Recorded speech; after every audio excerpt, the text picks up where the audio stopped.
ಈ ನಡುವೆ ನಮ್ಮ ಜೊತೆಗೆ ಬೆಂಗಳೂರಿನಿಂದ ಹಿರಿಯ ಪತ್ರಕರ್ತರು ರಾಜಕೀಯ ವಿಶ್ಲೇಷಕರು ಆಗಿರುವಂತಹ ರವೀಂದ್ರ ರೇಷ್ಮೆ ಅವರು ನೇರ ಸಂಪರ್ಕದಲ್ಲಿದ್ದಾರೆ.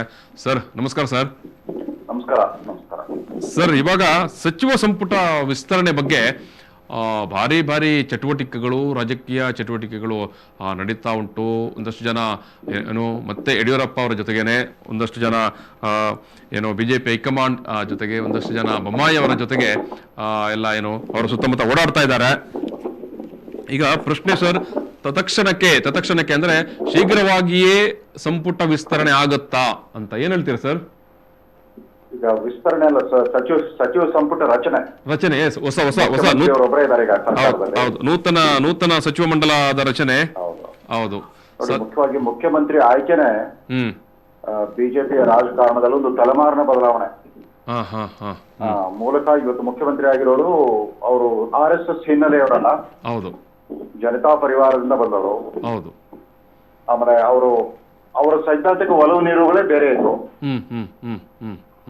ಅವ್ರು ನಮ್ಗೆಲ್ಲ ಚಿರಪರಿಚಿತವಾಗಿರೋ ಸಂಗತಿಗಳೇ. ಹೌದು ಹೌದು ಹೌದು. ಬೊಮ್ಮಾಯಿ ಅವ್ರ ಬಗ್ಗೆ ನಾವೆಲ್ಲ ಅಂಡರ್ ಎಸ್ಟಿಮೇಟ್ ಮಾಡ್ತಾ ಇದೀವಿ. ಹೌದು ಸರ್. ಏನ್ ಸರ್? ಈ ಯಡಿಯೂರಪ್ಪನವರ ನಿರ್ಗಮಿತ ಮಂತ್ರಿಮಂಡಲ ಏನಿತ್ತು, ಅದರಲ್ಲಿದ್ದ ಬಹುಪಾಲು ಮಂತ್ರಿಗಳಿಗಿಂತ ಕೆಲವರೆಲ್ಲ ಮಾಜಿ ಮುಖ್ಯಮಂತ್ರಿ, ಮಾಜಿ ಉಪಮುಖ್ಯಮಂತ್ರಿ ಆದವರು ಎಲ್ಲರೂ ಇದ್ರು. ಅವ್ರು ಎಲ್ರಿಗಿಂತಲೂ ಉತ್ತಮವಾದ ಶಾಸಕಾಂಗಿ ಅನುಭವ, ಆಡಳಿತಾತ್ಮಕ ಅನುಭವ ಮತ್ತು ವೈಚಾರಿಕ ಪ್ರಬುದ್ಧತೆ ಹಾಗೂ ಆಡಳಿತಾತ್ಮಕ ದಕ್ಷತೆ ಎಲ್ಲವೂ ಬೊಮ್ಮಾಯಿ ಅವರಲ್ಲಿತ್ತು. ನನಗೆ ಯಾವಾಗ್ಲೂ ಅಚ್ಚರಿ ಅನ್ಸೋದು ಏನಂತಂದ್ರೆ, ಈ RSS ಹಿನ್ನೆಲೆಯಿಂದ ಬಂದಿರೋ ರಾಜಕಾರಣಿಗಳಿದಾರಲ್ಲ, ಅದು ವಿಶೇಷ ಕರ್ನಾಟಕದಲ್ಲಿ ಅವ್ರಿಗೂ ಮೋದಿ ಅವರ ಚಿಂತನೆ, ಕಾರ್ಯಕ್ರಮ, ಸಾಧನೆಗಳಿಗೂ ಸಂಬಂಧ ಇಲ್ಲಂತ ವಾತಾವರಣ ನಿರ್ಮಾಣ ಆಗ್ತದೆ. ಬರ್ತಾ ಮೋದಿ ಬಿಜೆಪಿನೇ ಬೇರೆ, ಕರ್ನಾಟಕದಲ್ಲಿ BSY ರೂಪಿಸುವಂತ ಬಿಜೆಪಿನೇ ಬೇರೆ. ಇವರಿಗೆ ಅಧಿಕಾರಕ್ಕಾಗಿ ಅಧಿಕಾರ, ಆಮೇಲೆ ಚುನಾವಣೆ ಗೆಲ್ಲೋದೇ ಒಂದು ವ್ಯವಸ್ಥಿತವಾದ ಒಂದು ಕಾಟೇಜ್ ಇಂಡಸ್ಟ್ರಿ ತರ ಮಾಡ್ಕೊಂಡ್ಬಿಟ್ಟಿದ್ದಾರೆ ಅಚ್ಚುಕಟ್ಟಾಗಿ. ಅವರ ತಮ್ಮ ಪ್ರತಿಸ್ಪರ್ಧಿ ಪಕ್ಷಗಳು ಏನ್ ಮಾಡ್ತಾ ಇದ್ವೋ ಅದೇ ಧನಬಲ, ಜಾತಿ ಬಲ, ತೋಳು ಬಲದ ಬಳಕೆ ಹಾಗೂ ಇವು ಮಾಡಿ ಚುನಾವಣೆ ಗೆದ್ಬಿಡೋದು, ಅಧಿಕಾರಕ್ಕೆ ಬರೋದು. ಅವ್ರಿಗೆ ನಿರ್ದಿಷ್ಟವಾದ ಯಾವ ವೈಚಾರಿಕ ದೃಷ್ಟಿಕೋನವೂ ಇಲ್ಲ, ಒಂದು ಸೈದ್ಧಾಂತಿಕವಾದ ಗೊತ್ತುಗುರಿ ಕೂಡ ಇಲ್ಲ ಅವ್ರಿಗೆ. ಹೀಗಾಗ್ಬಿಟ್ಟು ಈ ಬೊಮ್ಮಾಯಿ ಅವರು ಇವ್ರು ನಿನ್ನ ಜಗದೀಶ್ ಶೆಟ್ಟರ್ ಹೇಳಿದ್ದಾರೆ, ಇಲ್ಲ ನನಗೆ ಬೇಸರವಾಗುತ್ತೆ, ನಾನು ತುಂಬಾ ಸೀನಿಯರ್, ಅವ್ರ ಕೈ ಕೆಲಸ ಮಾಡಿದ್ರೆ ನನಗೆ ಆಗಲ್ಲ ಅಂತ ಅವ್ರು ಪ್ರತಿಭಟಿಸ್ತಾ ಇದ್ದಾರೆ. ನಾನು ಹೇಳುದು ಇದೇ ಆಕ್ರೋಶವನ್ನ ಕಳೆದ ಬಾರಿ ಯಡಿಯೂರಪ್ಪನವರು ಅಧಿಕಾರದಲ್ಲಿದ್ದಾಗ ಯಾಕೆ ಹೇಳಲಿಲ್ಲ? ಅವರ ವಿರುದ್ಧ ಸ್ವಜನ ಪಕ್ಷಪಾತ, ಕುಟುಂಬ ರಾಜಕಾರಣ ಮತ್ತು ಭ್ರಷ್ಟಾಚಾರದ ಆರೋಪಗಳು ಬಂದಾಗ ಅವ್ರು ಪ್ರತಿಭಟಿಸಬೇಕಾಗಿತ್ತು. ಖಂಡಿತ. ಇದಕ್ಕೆ ಒಬ್ಬರು ಅಪವಾದ ಅಂತಂದ್ರೆ ಗ್ರಾಮೀಣಾಭಿವೃದ್ಧಿ ಸಚಿವರಾಗಿದ್ದ ಈಶ್ವರಪ್ಪ ಮಾತ್ರ. ಅವರು ನೇರವಾಗಿ ತಮ್ಮ ಇಲಾಖೆಯಲ್ಲಿ ಮುಖ್ಯಮಂತ್ರಿಗಳು ಅನಗತ್ಯ ಹಸ್ತಕ್ಷೇಪ ಮಾಡಿದ್ರು. ಆಮೇಲೆ ತಮ್ಮ ಮಂತ್ರಿಯಾಗಿ ಆ ಇಲಾಖೆ ಸಂಬಂಧಪಟ್ಟ ಮಂತ್ರಿ ಮಾಹಿತಿ ಕೊಡದೇನೆ 65 ಕೋಟಿ ರೂಪಾಯಿ ಹಣವನ್ನ ಬೆಂಗಳೂರು ನಗರ ಜಿಲ್ಲಾ ಪರಿಷತ್ ಅಧ್ಯಕ್ಷರಾಗಿರೋ ಅವರ ನೆಂಟರು ಯಾರಿದ್ದಾರೆ ಆ ಜಿಲ್ಲಾ ಪರಿಷತ್ತಿನ ಅಕೌಂಟ್ಗೆ ಟ್ರಾನ್ಸ್ಫರ್ ಮಾಡಿದ್ರು ಅಂತ, ಮಂಜೂರು ಮಾಡ್ಬಿಟ್ರು ಅಂತ. ಇದ್ರ ಬಗ್ಗೆ ದೊಡ್ಡ ಕೋಲಾಹಲನೆ ಬಿತ್ತು, ತಮ್ಗೆ ನೆನಪಿರ್ಬೋದು. ರಾಜ್ಯಪಾಲರಿಗೆ, ಪ್ರಧಾನಮಂತ್ರಿ ಅವ್ರಿಗೂ, ಅಮಿತ್ ಶಾ ಅವ್ರಿಗೂ, ರಾಷ್ಟ್ರೀಯ ಅಧ್ಯಕ್ಷರಿಗೂ ಕಳಿಸ್ಕೊಟ್ಟಿದ್ರು. ಸೊ ಅದು ಒಂದು ಸಂದರ್ಭದಲ್ಲಿ ಬಿಟ್ರೆ ಜಗದೀಶ್ ಶೆಟ್ಟರ್ ಆಗ್ಲಿ, ಅಶ್ವಥ್ ನಾರಾಯಣ ಆಗ್ಲಿ, ಈ ತರ ಯಾವ ಪ್ರಮುಖ ನಾಯಕರಾಗೋದು ಆಗ್ಲಿ, ಅವರು ನೈತಿಕ ಪ್ರಶ್ನೆಗಳನ್ನ ಎತ್ತೋ ಒಂದು ಧೈರ್ಯವನ್ನೇ ತೋರಿಸ್ತಾ ಇಲ್ಲ. ಈಗ ಮಂತ್ರಿಗಿರಿ ಸಿಗ್ಲಿಲ್ಲ ಅಂತ ಪ್ರತಿಭಟಿಸ್ತಾ ಇದಾರಲ್ಲ, ಅದಕ್ಕೆ ಹೆಚ್ಚು ನಾವು ಪ್ರಾಮುಖ್ಯತೆಯನ್ನು ಕೊಡ್ಬೇಕಾಗಿಲ್ಲ. ಅದು ಯಾರೇ ಒಬ್ಬ ಹೊಸದಾಗಿ ಬಂದಿರೋ first term, second term MLA ಮಾಡುವಂತದ್ದು. ಇವತ್ತು ಕರ್ನಾಟಕದ ಭಾರತೀಯ ಜನತಾ ಪಕ್ಷದ ಸರ್ಕಾರಕ್ಕೆ ಕೇವಲ ವ್ಯಕ್ತಿಗಳ ಬದಲಾವಣೆ, ಸರ್ಕಾರದ ಬದಲಾವಣೆಯಿಂದ ಸುಧಾರಣೆ ಆಗಲ್ಲ. ಇಲ್ಲಿ ಒಂದು ಸಮಗ್ರವಾದ, ಒಂದು ಗುಣಾತ್ಮಕವಾದ ಬದಲಾವಣೆ ಬೇಕಾಗಿದೆ. ಇವರೆಲ್ಲ ಅರ್ಥ ಮಾಡ್ಕೋಬೇಕು. ನರೇಂದ್ರ ಮೋದಿ ಅವರಂತ ಒಬ್ಬ ನಾಯಕ ರಾಷ್ಟ್ರ ಮಟ್ಟದಲ್ಲಿ ಮತ್ತೊಮ್ಮೆ ಸಿಗಲಾರ. ಅಲ್ಲಿ ಕೇಂದ್ರ ಸರ್ಕಾರದಲ್ಲಿ ಹಲವಾರು ಕೆಲವು ತಪ್ಪುಗಳು, ಪ್ರಮಾದಗಳು ಆದ್ರೂ ಕೂಡ ಈ ಕ್ಷಣಕ್ಕೂ ಕೂಡ ರಾಷ್ಟ್ರದ ಜನತೆ ವ್ಯಕ್ತಿಗತವಾಗಿ ಮೋದಿ ಅವರಲ್ಲಿ ವಿಶ್ವಾಸ ಉಳಿಸ್ಕೊಂಡು ಬಂದಿದ್ದಾರೆ. ಆತ ಏನೇ ಮಾಡಿದ್ರು ಕೂಡ ಆತ ವ್ಯಕ್ತಿಗತವಾಗಿ ಭ್ರಷ್ಟನಲ್ಲ, ಕುಟುಂಬ ವ್ಯಾಮೋಹಿ ಅಲ್ಲ, ಅವರಲ್ಲಿ ಸ್ವಜನ ಪಕ್ಷಪಾತ ಇಲ್ಲ, ಆಮೇಲೆ ಯಾವುದೇ ವೋಟ್ ಬ್ಯಾಂಕ್ ಲೆಕ್ಕಾಚಾರವಿಲ್ದೇನೆ ರಾಷ್ಟ್ರದ ಹಿತದೃಷ್ಟಿಯಿಂದ ಕಠೋರವಾದ ತೀರ್ಮಾನಗಳು ತಗೊಳ್ಳೋ ಛಾತಿ ಇದೆ ಅನ್ನೋದು ವಿಶ್ವಾಸ ಮೂಡಿಸ್ಬಿಟ್ಟಿದ್ದಾರೆ. ಇವ್ರು ಕರ್ನಾಟಕದವ್ರು ಯಾರು ಅದನ್ನ ಮನಸ್ಸಿಗೆ ಹಚ್ಕೊಂಡೇ ಇಲ್ಲ. ಇವತ್ತಿಗೆ ಇವ್ರಿಗೆ ಮೋದಿ ಅರ್ಥ ಮಾಡ್ಕೊಂಡೇ ಇಲ್ಲ. ಇವರು ಯಾವ ಕಾರಣಕ್ಕಾಗಿ ಯಡಿಯೂರಪ್ಪನವ್ರು ಬದಲಾಯಿಸಿದ್ರು ಅದು ನಮಗೆ ಸೂರ್ಯ ಪ್ರಕಾಶ್ ಅಂತ ನಿಶ್ಚಯವಾಗಿದ್ರು ಕೂಡ ಯಾರೊಬ್ರು ಹೇಳೋ ಧೈರ್ಯ ಇಲ್ಲ. ಹೌದು, ಖಂಡಿತವಾಗಿಯೂ. ಅವರ ಬದಲಾವಣೆ BSY ಬದಲಾವಣೆಗೆ ಕಾರಣವಾದದ್ದು ಭ್ರಷ್ಟಾಚಾರ ಮತ್ತು ಅವರ ಕೌಟುಂಬಿಕ ಸ್ವಾರ್ಥವೇ, ಇನ್ನು ಯಾವ ಕಾರಣವೂ ಇಲ್ಲ ಅಲ್ಲಿ. ಬಟ್ ಈ ಎಲ್ಲ ವಿಚಾರಗಳನ್ನು ಜನರ ಮುಂದೆ ಬಿಜೆಪಿ ಅಥವಾ ಬಿಜೆಪಿ ಹೈಕಮಾಂಡ್ ಇಡಬೇಕಾಗಿತ್ತಲ್ಲ ಸರ್, ಯಾಕೆ ಯಡಿಯೂರಪ್ಪ ಅವರನ್ನು ಇಳಿಸಿದೆವು? ಕಾಂಗ್ರೆಸ್ ನೋಡಿ ತಮಾಷೆ, ಅವತ್ತು ರಾಜೀನಾಮೆ ಪ್ರಕಟಿಸುವಾಗ ಯಡಿಯೂರಪ್ಪನವ್ರ ಕಣ್ಣಲ್ಲಿ ಹರಿದ ಕಣ್ಣೀರಿಗಿಂತ ಈ ಕಾಂಗ್ರೆಸ್ ಇದಕ್ಕಿದ್ದಂತೆ ಯಡಿಯೂರಪ್ಪನವ್ರ ಪರವಾಗಿ ಕಣ್ಣೀರು ಸುರಿಸಿದ್ರಲ್ಲ, ಅವರ ಕಣ್ಣೀರಿನ ಪ್ರವಾಹದಲ್ಲಿ ಆಳು ಪಕ್ಷ ವಿರೋಧ ಪಕ್ಷಗಳ ನಡುವಿನ ಪ್ರತ್ಯೇಕತೆ ಗೋಡೆನೆ ಕೊಚ್ಕೊಂಡು ಹೋಗ್ಬಿಟ್ಟಿದೆ. ನಾವು ಕನ್ಫ್ಯೂಸ್ ಆಗ್ತಾ ಇದೆ, ಆಳು ಪಕ್ಷ ಅದು ವಿರೋಧ ಪಕ್ಷ ಯಾವುದು ಅಂತ. ಇದಕ್ಕಿಂತ ಈ ಪರಿಯಾಗಿ ಯಡಿಯೂರಪ್ಪನವ್ರ ಪರವಾಗಿ ಯಾಕೆ ಸಹಾನುಭೂತಿ ಒಂದು ಮಹಾಸಾಗರ ಹರಿತಾ ಇದೆ ಕಾಂಗ್ರೆಸ್ಗರಲ್ಲಿ. ಅಂದ್ರೆ ರಾಜ್ಯದಲ್ಲಿ ಇವತ್ತು ಭ್ರಷ್ಟಾಚಾರ ಒಂದು ಚರ್ಚಾ ವಸ್ತುವಾಗೇ ಉಳಿದಿಲ್ಲ. ಆಮೇಲೆ ಆರ್ಥಿಕ ಅಪರಾಧಗಳು ಪಾಪ ಅಂತ ಅನಿಸ್ತಾ ಇಲ್ಲ ಯಾರಿಗೂ.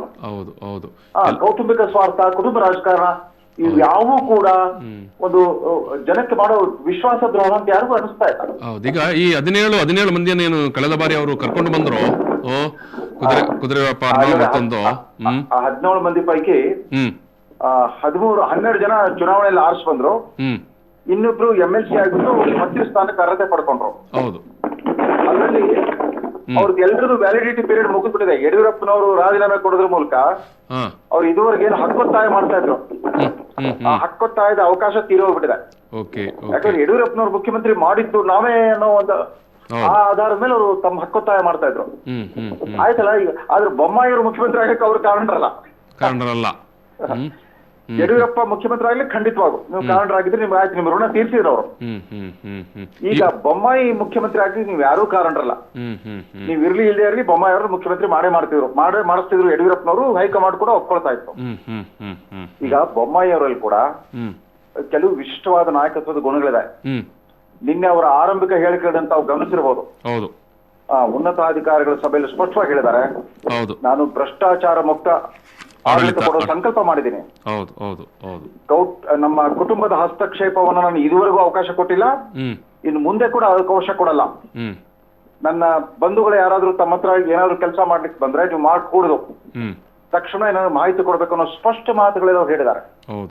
ಈ ಸಂದೇಶ ಯಾರನ್ನು ಉದ್ದೇಶಿಸಿರ್ಬೇಕು ಅಂತ ತಾವು ಸುಲಭವಾಗಿ ಊಹಿಸ್ಕೋಬಹುದು. ಖಂಡಿತವಾಗಿಯೂ ಭ್ರಷ್ಟಾಚಾರ ಮತ್ತು ಕೌಟುಂಬಿಕ ಹಸ್ತಕ್ಷೇಪಕ್ಕೆ ಅವಕಾಶ ಕೊಡಲ್ಲ ಅಂದಿದಾರಲ್ಲ, ಬಹುಶಃ ಈ ತರದ ಒಂದು ಶೈಲಿ ಏನಿದೆ ಇದು ಕೂಡ ಬರ್ತಾ ಬೊಮ್ಮಾಯಿ ಮತ್ತು ಯಡಿಯೂರಪ್ಪನವರ ಮಧ್ಯೆ ಒಂದು ದೊಡ್ಡ ರಾದ್ಧಾಂತ ಕಾರಣವಾಗಬಹುದು ಅಂತ ಅನ್ಸ್ತಾ ಇದೆ. ಹೌದು, ನಾವು ಕಳೆದ ಬಾರಿಯ ಏನು ಯಡಿಯೂರಪ್ಪ ಅವರು ಇಳಿದ ನಂತರ ಏನು ಯಡಿಯೂರಪ್ಪ ಅವರೇ ಸದಾನಂದ ಗೌಡರನ್ನು ತಂದು ಕೂರಿಸಿದ್ರು, ಆ ನಂತರ ಸ್ವಲ್ಪ ಸಮಯದಲ್ಲೇ ಸದಾನಂದ ಗೌಡರ ಮತ್ತು ಯಡಿಯೂರಪ್ಪರ ನಡುವೆ ಒಂದು ಭಿನ್ನಮತದ ವಿಚಾರ ಬಂತು. ಬಹುಶಃ ಇಲ್ಲಿ ನೀವು ಹೇಳಿದಾಗೆ ಏನು ಬೊಮ್ಮಾಯಿಯವರು ಏನು ಬಾರಿ ಟ್ರಾನ್ಸ್ಪರೆಂಟ್ ಆದ ಅಧಿಕಾರದ ಬಗ್ಗೆ ಮಾತಾಡ್ತಾ ಇದ್ದಾರೆ, ಭ್ರಷ್ಟಾಚಾರ ರಹಿತ. ಇದು ಬಹುಶಃ ಮುಂದಕ್ಕೆ ಏನು ನಿಮ್ಮ ಆ ಒಂದು ಏನು ಕಲ್ಪನೆ ಇದೆ, ಬಹುಶಃ ಇದೇ ಕಾರಣಕ್ಕಾಗಿ ಯಡಿಯೂರಪ್ಪ ಅವರು ಮತ್ತು ಬೊಮ್ಮಾಯಿ ಅವರ ನಡುವೆ ತಿಕ್ಕಾಟಕ್ಕೆ ಕೂಡ ಸಾಧ್ಯತೆಗಳು ಇರಬಹುದು. ಹೊಸ ಒಂದು ಬಿರುಗಾಳಿ ಲಕ್ಷಣ ಗೋಚರಿಸಿ ಏನು ಅಂದ್ರೆ, ನಿನ್ನೆ ಯಡಿಯೂರಪ್ಪನವರು ಕೆಲವು ಆಪ್ತರ ಹತ್ರ ಮಾತಾಡ್ತಾ ನಾನು ಬರುವ ಆಗಸ್ಟ್ 16ರಿಂದ ರಾಜ್ಯಾದ್ಯಂತ ಪ್ರವಾಸ ಕೈಗೊಳ್ತೇನೆ ಅಂತಂದ್ರು. ಅವ್ರಿಗೆಲ್ರಿಗೂ ಒಂಥರ ಶಾಕ್ ಆಗ್ಬಿಟ್ಟಿದೆ, ಯಾಕಪ್ಪ ಇವರು ಪ್ರವಾಸನೋ ಅಥವಾ ದಂಡಯಾತ್ರೆನೋ ಅಂತ. ದಂಡಯಾತ್ರೆ ಇದ್ರೆ ಯಾರ ವಿರುದ್ಧ ಮತ್ತೊಮ್ಮೆ ಯಾರ ವಿರುದ್ಧ ಇವರು ಒಂದು ಸಮರವನ್ನ ಸಾರಲಿಕ್ಕೆ ಯೋಚನೆ ಮಾಡ್ತಾರೆ ಯಡಿಯೂರಪ್ಪನವರು ಅಂತ. ಅಂದ್ರೆ ಬಹುಶಃ ಅವರಿಗೆ ಮೊನ್ನೆ ದಿವಸ ಏನು ಈ ಲಿಂಗಾಯತರು ವೀರಶೈವ ಸಮಾಜದ ಮಠಾಧೀಶರುಗಳೆಲ್ಲ ಬಂದು ನಿಂತು ಮಾತನಾಡಿದಾಗ ಬಹುಶಃ ನಾನು ಇನ್ನೂ ಕೂಡ ಏನು ನನ್ನ ಒಂದು ಪವರ್ ಅಥವಾ ಅಧಿಕಾರ ಅಥವಾ ನನ್ನ ಕೆಪಾಸಿಟಿ ಇದೆ ಮತ್ತು ಅದನ್ನು ನಾನು ಮಾಡಿ ತೋರಿಸಬಹುದು ಅನ್ನುವಂಥದ್ದು ಅವರ ತಲೆಯಲ್ಲಿ ಇರಬಹುದು. ಯಾಕಂದ್ರೆ ನೀವು ಹೇಳಿದಾಗ ದಂಡಯಾತ್ರೆಗೆ ಮತ್ತೆ ಹೊರಟಿರುವಾಗ ಒಂದು ಕಡೆಯಿಂದ ಬೆಂಬಲ ಅನ್ನೋದು ಬೇಕಲ್ಲ ಸರ್, ಯಾರ್ದಾದ್ರೂ ಒಂದು. ಈ ಕ್ಷಣಕ್ಕೂ ಕೂಡ ತಮ್ಮನ್ನ ಬಲವಂತದಿಂದ ಪದವಿ ತ್ಯಾಗ ಮಾಡಿಸಿದ್ರು ಅನ್ನೋದನ್ನ ಅವ್ರು ಸುಲಭವಾಗಿ ಮರೆಯೋರಂಥವ್ರಲ್ಲ. ಅವರೊಬ್ಬ ಹಠವಾದಿ, ಛಲವಾದಿ. ಆಮೇಲೆ ಯಾವ ರೀತಿ ದೇವೇಗೌಡ, ಬಂಗಾರಪ್ಪ ಮುಂತಾದವ್ರಿಗಿತ್ತು ಮಾಸ್ ಅದೇ ಲೀಡರ್. ರೀತಿಯ ಒಂದು ಹಠಮಾರಿತನ, ಆಮೇಲೆ ಪ್ರತೀಕಾರ ತೀರ್ಸ್ಕೊಳ್ಳಬೇಕನ್ನೋ ಒಂದು ಇದಿದೆ, ಛಲ ಇದೆ ಅವ್ರಿಗೆ. ಬಟ್ ಇದರಿಂದ ಪಕ್ಷ ರಾಜಕಾರಣ ಶಿಥಿಲಗೊಳ್ಳುತ್ತೆ, ಜನತಂತ್ರ ದುರ್ಬಲವಾಗುತ್ತೆ. ಇದಕ್ಕೆ ಮುಖ್ಯ ಕಾರಣ ಏನು ಅಂತಂದ್ರೆ, ಬರ್ತಾ ಬರ್ತಾ ನಮ್ಮ ಪಕ್ಷ ರಾಜಕಾರಣದಲ್ಲಿ ಕೆಲವು ವ್ಯಕ್ತಿಗಳು ಪಕ್ಷಗಳಿಗಿಂತ ಬಲಿಷ್ಠರಾಗಿಬಿಟ್ಟಿದ್ದಾರೆ. ಪಕ್ಷಕ್ಕಿಂತ ಬಲಿಷ್ಠರು. ಹೌದು, ಪಕ್ಷದಿಂದ ಬಲಿಷ್ಠರು.